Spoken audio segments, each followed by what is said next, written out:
like to say thanks very much to the Center for Remembering and Sharing for hosting the event tonight, which is a fantastic venue here, and we're very excited, and I'm honored to be helping to run this meeting and chair it with the delegation from Japan, who have direct experience of the horrors of the situation, the ongoing situation, calamity in Fukushima. And just to begin, just to quote from Kenzaburo Oi, who is Nobel laureate in literature, he said post the nuclear disaster in March, that this disaster unites in a dramatic way two phenomena: Japan's vulnerability to earthquakes and the risk presented by nuclear energy. The first is a reality that this country has had to face since the dawn of time. The second, which may turn out to be more catastrophic than the earthquake and the tsunami, is the work of man. Like earthquakes, tsunamis, and other natural calamities, the experience of Hiroshima should be etched into human memory.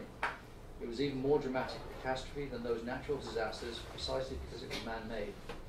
To repeat the error by exhibiting, through the construction of nuclear reactors, the same disrespect for human life is the worst possible betrayal of the memory of Hiroshima's victims. Now, we will never know how many people died throughout these disasters, or the impact of Fukushima for many, many years. And that just like Chernobyl 25 years ago, we'll never know the full and true impact of that because they're continuously lying to us.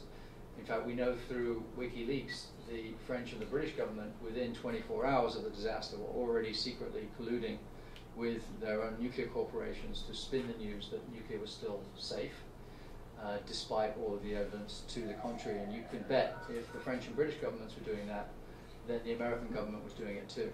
And we also know that the Japanese government not only was covering up the true extent of the health risks from Fukushima, but since resisted efforts to widen the evacuation zone or take seriously the health crisis that is mounting in that region. And we are extremely fortunate today to have people here from the region to speak about that, and activists, anti-nuclear activists from Japan, to enlighten us about the situation and help us, quite frankly, because we have more nuclear plants in this country than anywhere else in the world, 104 of them.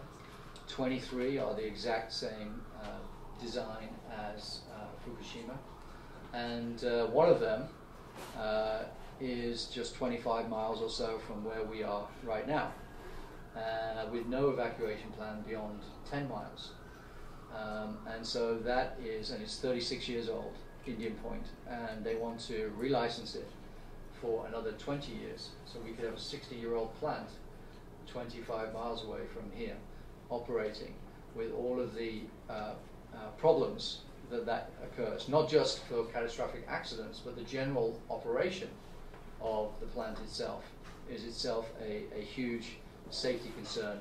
The nuclear reactors across the country generate about 2,000 tons of radioactive waste, high-level radioactive waste, every year. So in size and weight, that's about 2,000 SUVs every year.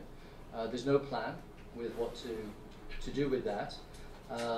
And so this obviously raises all kinds of questions about, well, what kind of future are we bequeathing to the unborn? What kind of earth are we leaving them for?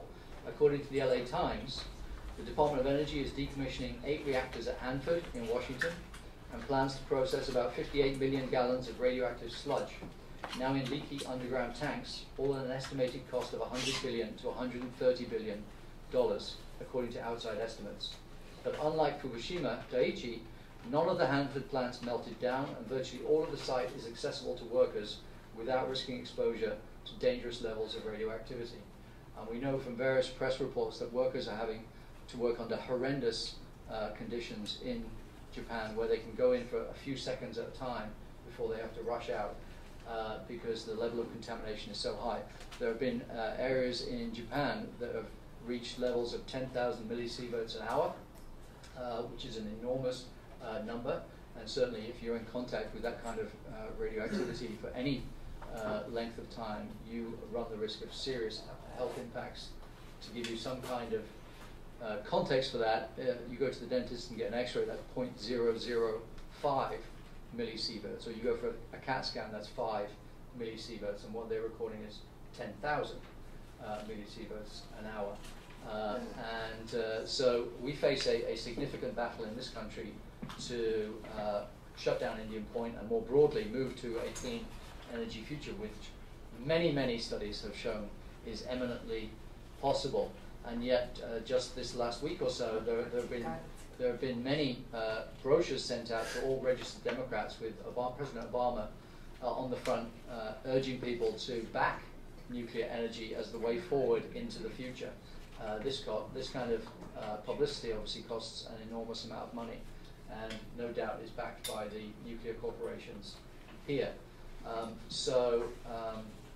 Without further ado, I would like to introduce, and I'm going to commit enormous crimes against the pronunciation of the names. I apologize for that.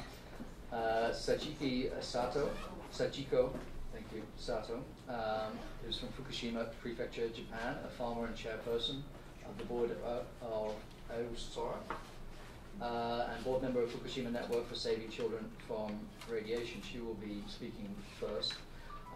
Also, we have here Yukiko Anzai from Saitama, Japan, who's co-manager with her husband of the Sergi Organic Farm, which is within 30 miles of the Tamari plant, nuclear plant.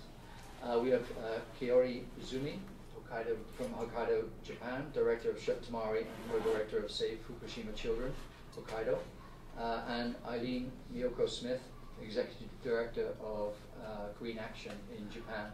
We also have with us Kevin Camps from the campaigning organization Beyond Nuclear, which I would certainly urge, if you haven't gone to the web and sought out information from that, you absolutely should do, because it's a great repository of why we need to educate ourselves about the dangers and the cost of nuclear power, and how there are some real alternatives to it, which we may get a chance to speak to. So we're here for some time. There have been some good news. There was a massive demonstration in Tokyo this Monday of 60,000 people demanding an end to nuclear power, which is very exciting.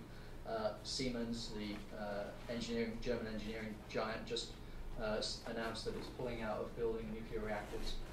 And of course, we've had the pressure of mass protest in Germany, in Italy, in Switzerland, forcing their governments to back away from nuclear power and move towards decommissioning. So all of these things are actually, there is some light at the end of the tunnel.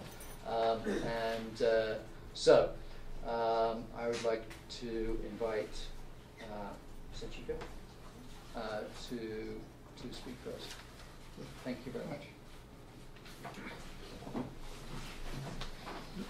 My name is Sachiko Sato. I come from Fukushima. Fukushima is a beautiful land. I am organic natural farmer 30 years. I raised 5 children. 今回このような場でお話しさせていただくことができることに感謝します。I'm very, very grateful to be able to speak in front of you tonight. 私はチェルノブイリ事故の後に、石油がなくなっても原発が止まっても生きられる生活をしてきました。After the Chernobyl accident, I lived a life where I aimed for a lifestyle which would not need any imports of fossil fuel or any nuclear power. それは自然を大切にした生き方で、田畑を耕さないで、野菜やお米、雑穀、そして鶏を飼って家族7人ささやかな暮らしをしていました。It was a kind of lifestyle that would respect nature, and I did organic farming. It's natural organic farming, which doesn't plow the land, plow the soil. And we grew rice, vegetables, and various grains on our natural farm. それが3月11日を境に生活が一変してしまいました。And we had hens on our farm. But what happened is that March 11th changed everything. 地震、津波、原発事故、とりわけ見えない放射能を受け入れることができない辛さがあります。And we faced a great deal of pain, 3 tragedies of earthquake, tsunami, and the other disaster, the nuclear disaster, which you cannot see. 私の周りの多くの農民が、大切にしていた農地を捨てざるを得なくなりました。Many farmers I knew around me had nothing else they could do